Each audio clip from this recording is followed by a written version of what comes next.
Welcome to Masters of Self University podcast, your highest source of sacred truths and universal wisdom. Hello, beautiful souls. I'm Rachel Fiori, mystic, spiritual teacher, psychic healer, and founder of Masters of Self University. Join our journey of soul transformation as we deep dive into this latest episode.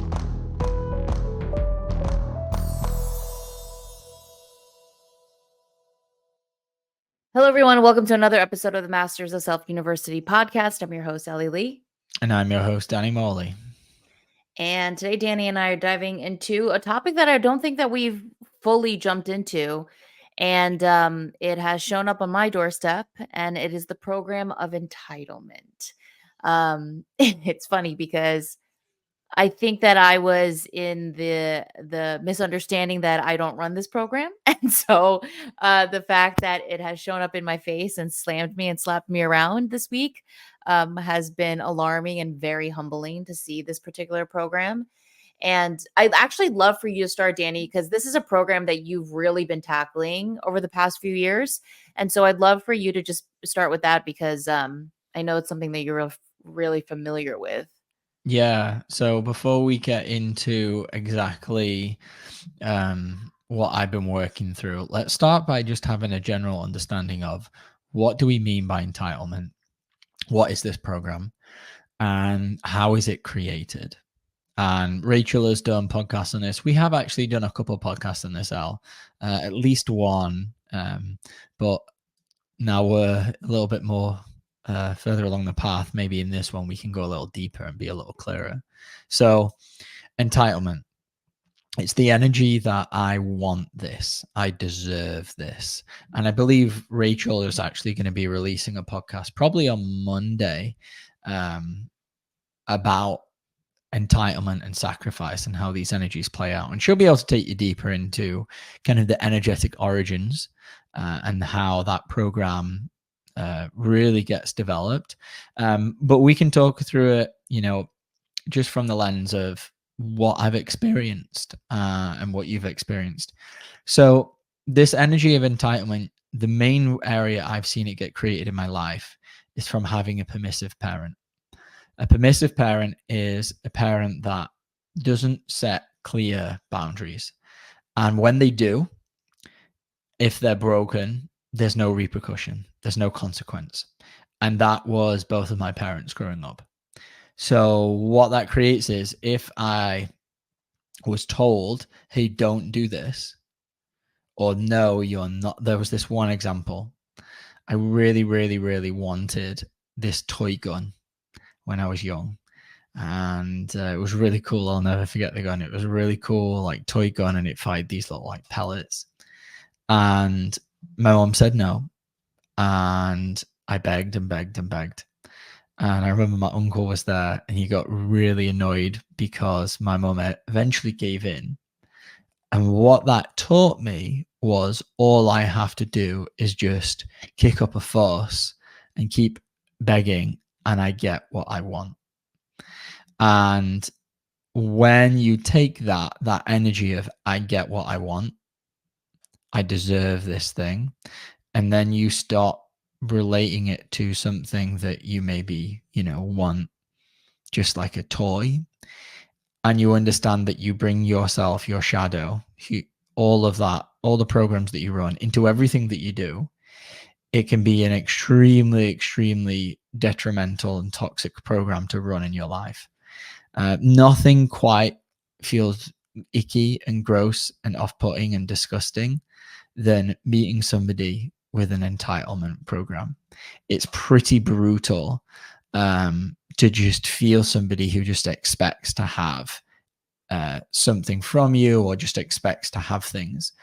It doesn't feel great. And I can feel that now. Like I can really feel that. It doesn't feel great when I run it. It doesn't feel great when I feel it in other people. And you can feel that it lacks a lot of divinity. So I've found growing up that this program gets created from having parents that wasn't setting enough structure, wasn't holding me accountable, wasn't wasn't creating consequences for my actions, and allowed me to just basically do whatever I wanted. And that part of me, the inner child, just learns, I get what I want. I deserve to have things without having to do anything or try or ask. And if someone tells me no, I don't have to listen. And this has been the part that's been really messing me up when I've been working on healing my gut, is I will spend 23 hours out of the day just really trying to do my best to heal my gut.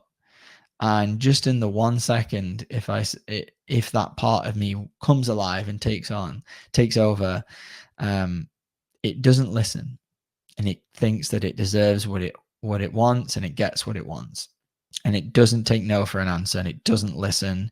It completely disregards anything else that I say, and there is definitely some wounding that's mixed in there. But a lot of this program just comes from the lack of guidance. And I'm having to work through many layers of that. And where it showed up in the last couple of years is me needing more money and needing to get a second job, but not like truly wanting to. It was easier for me to just kind of coast on by, to keep accumulating credit card debt, to rely on the good grace of my partner Ellie to help me out when I'm like struggling financially. And eventually it came to the point that I was like, okay, it's got to the point I really have to go back to work. Like, I had to go back to bartending. And in doing this, going back, there was so many layers of this like resistance. I knew I had to do it. It was okay. Obviously, I've been doing it now for a few months, like 3 months now, and I really enjoy the work.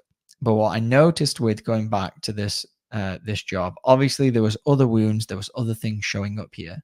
But the main thing I want to talk about today is just this entitlement program. So what was showing up was all of this resistance to show up responsibly.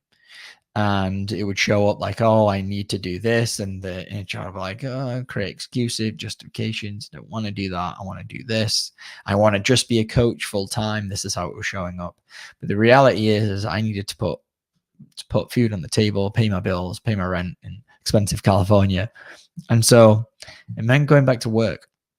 And yeah, so much resistance just showed up. And what I've learned from this program is, while I'm running the program of entitlement, that I don't want to do this, and I'm at work, there is so much resistance that's created there because I'm in resistance to what actually needs to be done, which is I need to do this job to make money to pay bills, right?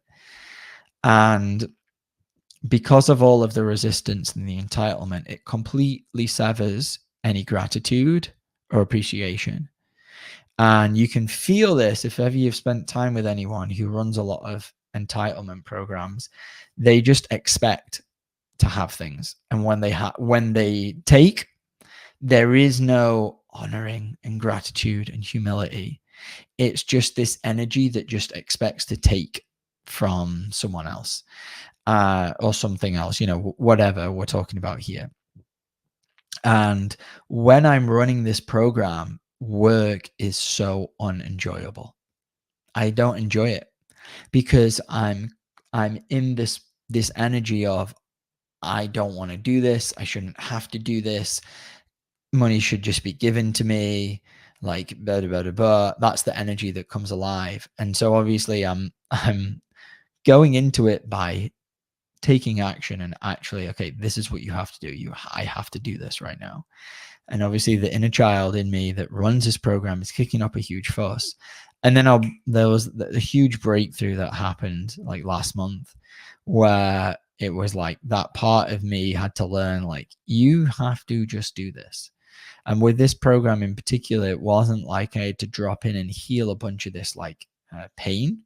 It was more of like, no, I need to be the mystical parent right now, and I need to guide this boy that it's okay if you don't want to do this right now. It's okay for you to kick up a fuss, but we are doing this, and you can connect to your power and grow your light and work through all of the resistance and the stubbornness and the entitlement. And in doing that, the place that I arrive of, I'm like, oh my God, I love this job. Like, this is what I get to do. I get to come to work and do this to put money on the table. I could be trapped behind a laptop right now and not talking to anyone for, 40 hours a week. But instead, I get to do this.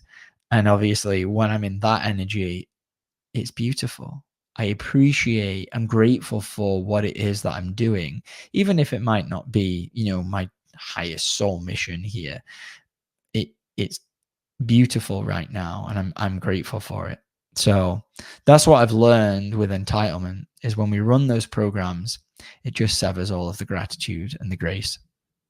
Yeah, and it's not a program that anybody wants to actually see or feel because, entitlement is very icky. Like you put it perfectly. Like the energy of entitlement's icky, it's gross, it's embarrassing. Like it's something that you don't want to admit that you run. And so for me, the entitlement shows up with a cluster of other programs. It's married to rebellion, it's married to arrogance, it's married to I don't give a fuck. Like it's married to all of these other programs that really keep me trapped at a teenager age. That is really a piece of shit. Like, so let's just give it words. And particularly for me, I'm the opposite of you. I grew up with rigid parenting, and rigid parenting, who would have known, um, creates entitlement in a different way.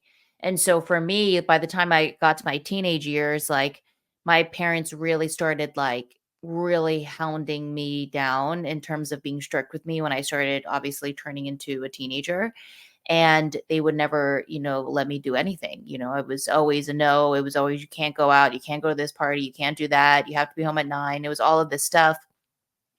And the more they kept me inside and the more they said no to me, what it started creating inside of me was like this very rebellious, I don't give a fuck what you say. You guys don't fucking know shit.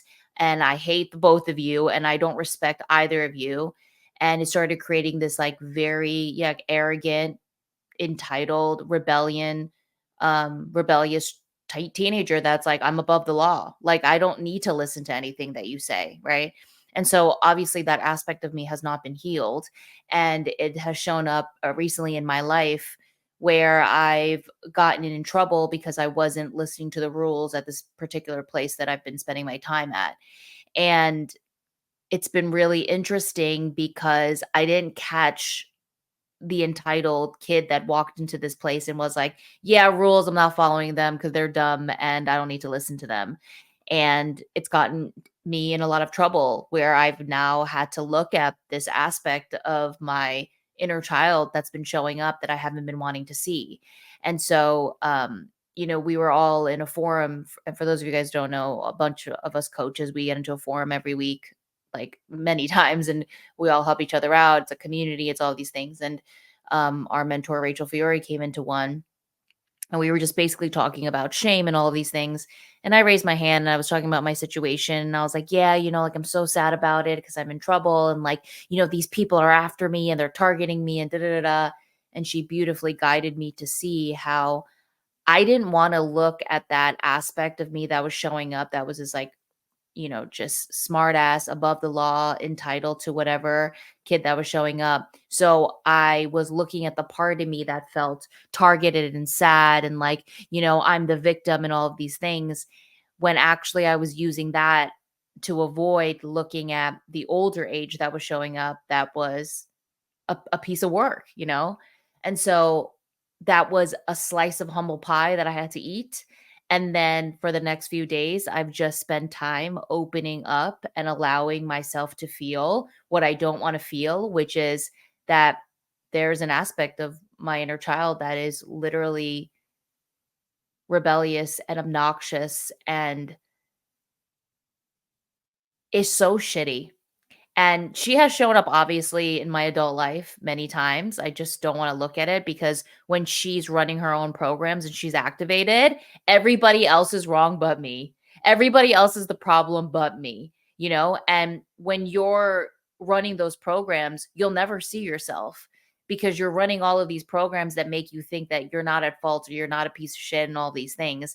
And actually your freedom and your power lies in the fact that you have to look at that and you have to open up to that. And Fiori said this one liner, she's like, wear it, wear it, wear the fact that there is a teenager in there that is really this entitled piece of shit. And I've been wearing it.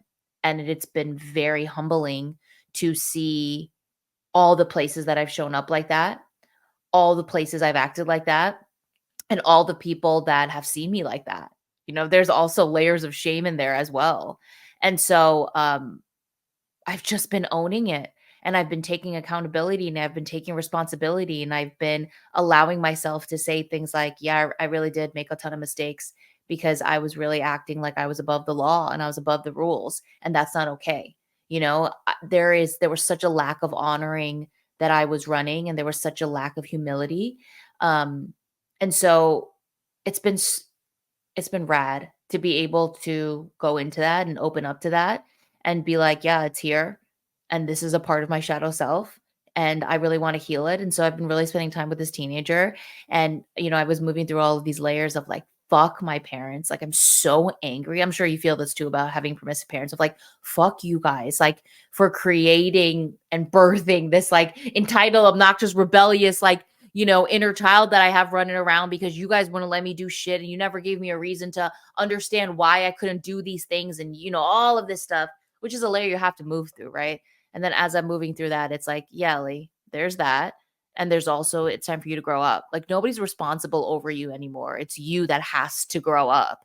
And so just allowing myself to start maturing and seeing all of the places where all of these programs show up and then doing something about it. And I'm sure that it will keep showing up until I fully heal it. But the last few days have been me going into the depths of the entitlement and the arrogance and the rebellion. And it's really painful to feel because you never want to really face and connect to the fact that, yeah, that's a part of you and it's ugly and it's not okay.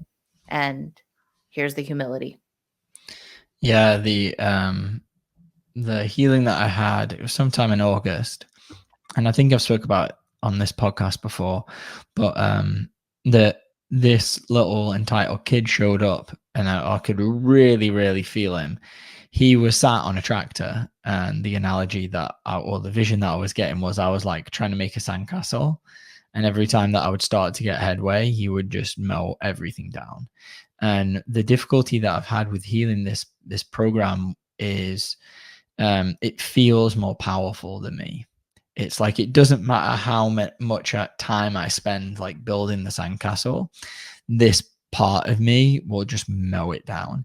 And I've definitely not got to the bottom, but from what I'm feeling is underneath the entitlement is there's all this powerlessness that's in there, and that kid doesn't want to feel the powerlessness, and because he doesn't want to feel the powerlessness, he gets what he wants, and then that's where all the like food avoidance programs come in.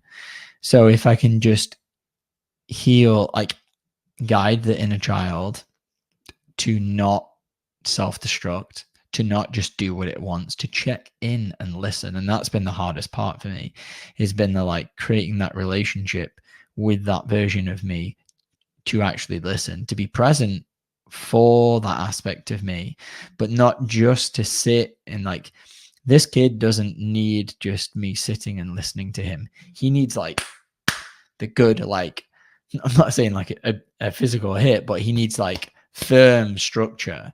And yeah, there's all this suppressed anger that I'm still moving through towards my parents for not having that structure and for having like no guidance. And I've been playing with this the last couple of days, like feeling into, is there still like, what is in there in terms, is there still blame? Am I still blaming them for being this way instead of taking responsibility? Is that one of the reasons why I'm still feel a little trapped here? And like just trying to unpack some of the deeper layers, because as you said, like there's the surface level programs, which for me, I get into like this powerlessness and I get into this shame, like, oh, I hate that I'm this way. I hate that I'm showing up this way. When this aspect of me comes alive, I'm not like fully conscious and aware. It comes alive. it causes me to avoid and to eat things which aren't in line with what's going to heal my gut. And then that causes me to go down into a bit of a spiral. And then the shame comes up. And in the past, I was just focusing on the shame. And I've arrived at a place now where I don't fall into that shame spiral. That doesn't happen if I don't eat perfectly, let's call it.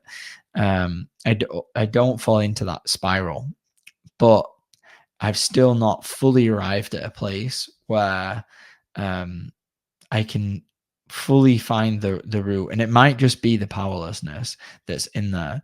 And I mean, this is a constant, many layers journey of unpacking layer by layer.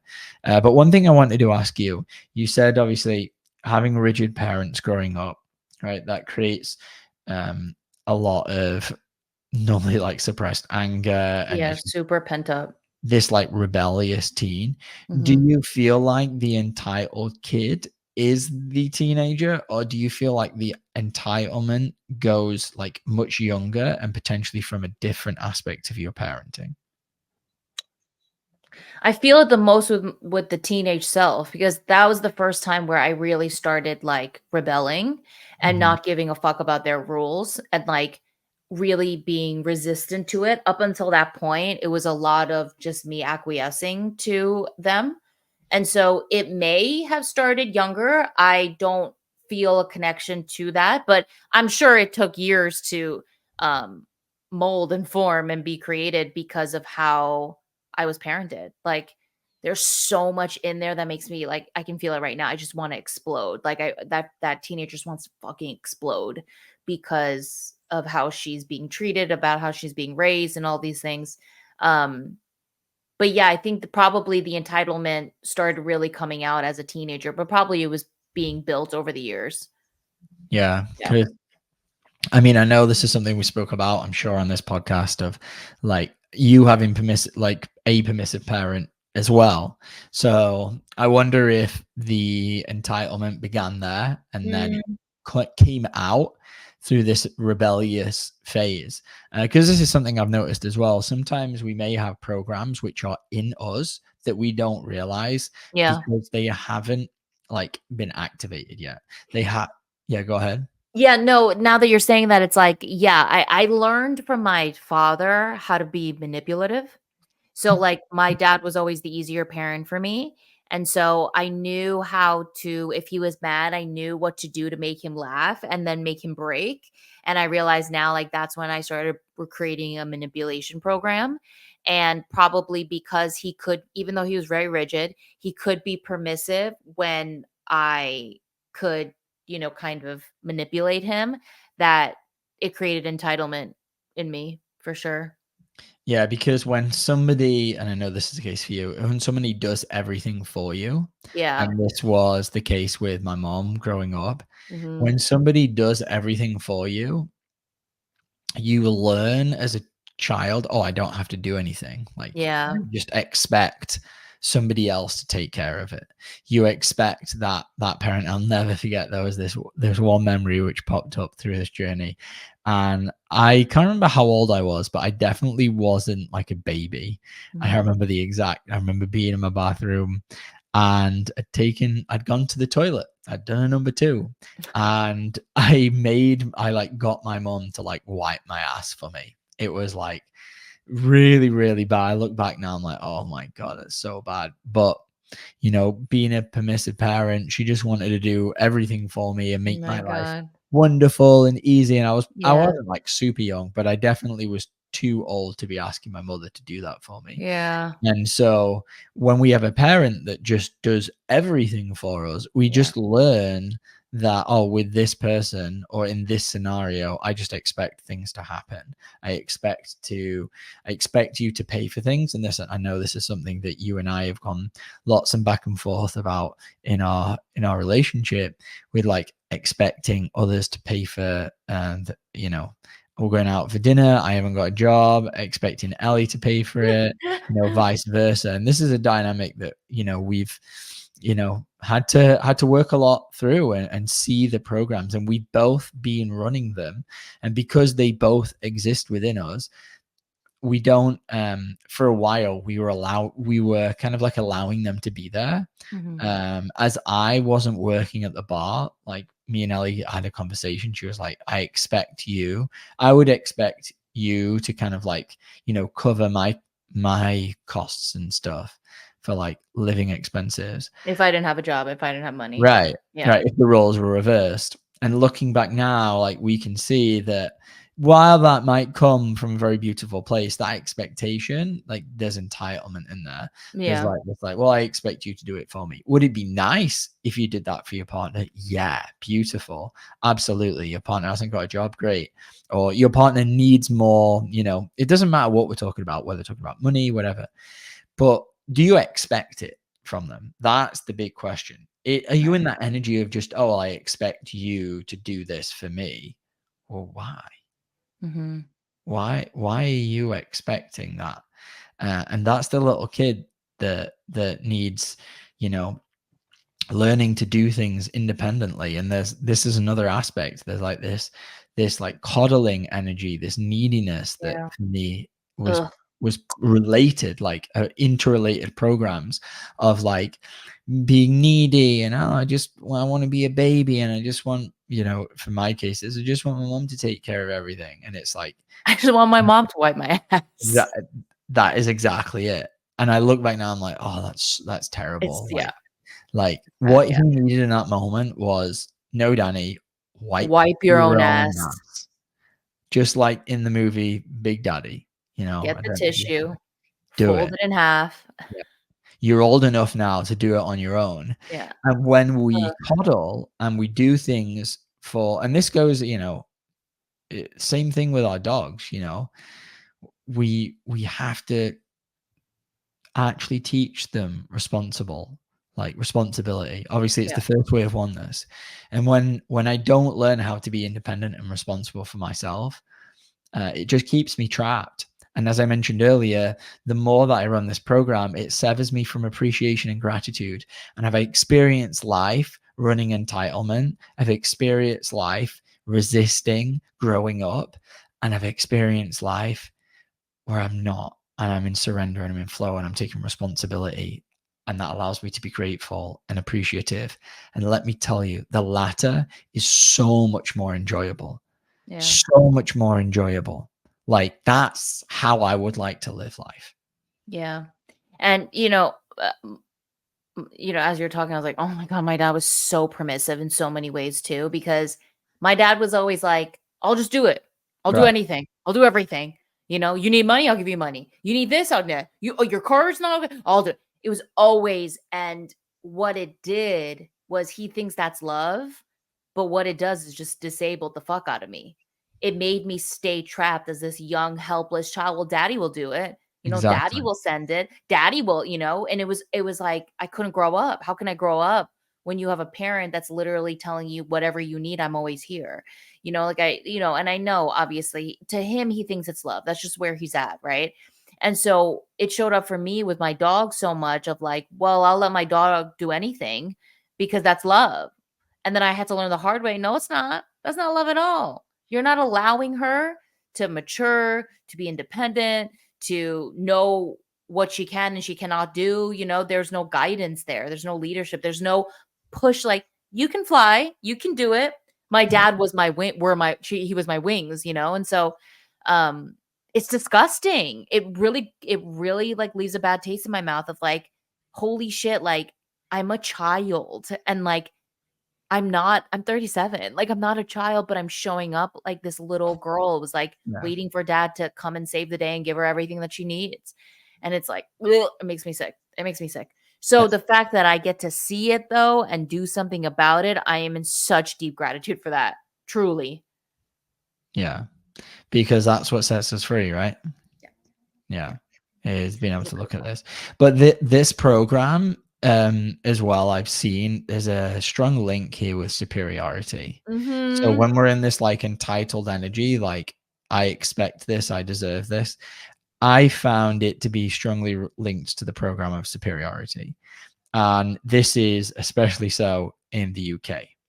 And there's just a strong link there between these two programs that you'll often see them as a cluster together of like, oh, I deserve this, I expect this, I'm better than that, I'm better than you, that kind of energy. I Yeah. just expect this to happen. And I see this a lot with in my restaurant when we charge for ranch dressing, and we charge $2, which is astronomical. I've I mean, never heard of a place that charges $2 for it's ranch almost a dressing. coffee, my guy. Nearly. I mean, but so when people ask for another and I let them know it's $2, some people are like, yeah, of course, I'll pay for whatever extra I want, right? And other people get into this extremely weird triggered space where they're like completely dumbfounded that you would ever ask them to pay for something. Like, it's like, I get ranch everywhere for free. How dare you charge me of ranch? You know? And then obviously it activates all of the programming and I watch them go through this whole This whole like loop. loop. And then I see him like, oh, I've got to not make a big deal about the fact that I'm losing it over a $2 ranch, but I am actually Right. losing it over $2 ranch, It's pretty funny. That's so funny. That's so funny.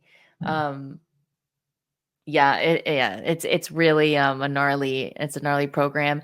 And yeah, you and I always discuss like it's one of the hardest programs to see Right, right. and feel and wear. It is.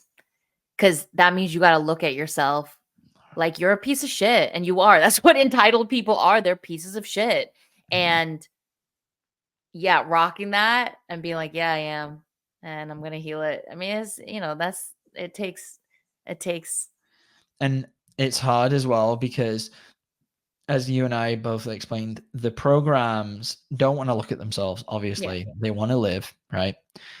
If you've got this far into our podcast or you're listening, like you can go back and understand like the programs have consciousness and do a deep dive into past podcasts.